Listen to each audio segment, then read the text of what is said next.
When you exercise and when you compete, the first thing that people think of is the skeletal muscle system. The skeletal muscle system is composed of our big movers, our muscles that help us function throughout our everyday life.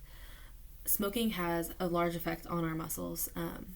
In a study that I looked at, there was significant atrophy in those who smoked. And yes, while you compete and while you work out to get ready for competition, you will be combating the atrophy caused by smoking, but it still has a significant decrease on what muscle you could be building by the training that you've been doing. There is decreased efficiency in the muscles when you're moving throughout your everyday life, so it has even more a higher impact when you are swimming. It affects your strength, and it also affects the muscle's oxidative capacity, which is how much oxygen it can take in at one time. There is increased fatigue because of all those reasons in the muscles, and this also goes back to the circulatory system and the respiratory system. When there's not enough oxygen exchange happening and getting into the blood, and then the blood also isn't carrying its maximum capacity of oxygen to the muscles, there's going to be a higher amount of fatigue, and you're not going to be able to compete at a good level when you are swimming. Also, when you smoke, there is kind of twitching that is involved, and that is partly because of high cortisol levels, but also because of the all or nothing principle.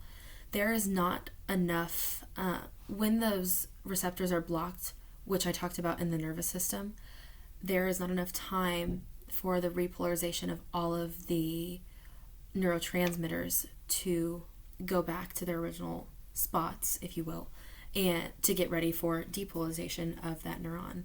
So there's constant signals that are being sent, and there's not enough time for the body to relax, so those muscles will get fatigued even faster.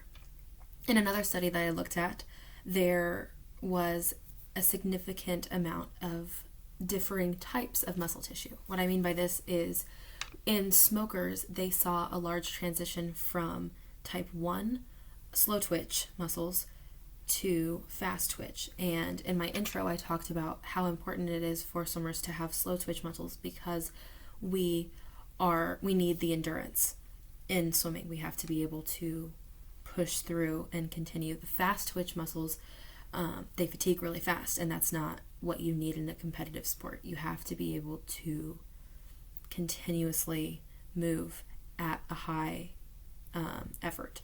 So that is the fact that smoking has that big of an effect, and it can transition what type of muscle fiber you have in your body, is extremely bad for competing in any sport, and especially swimming.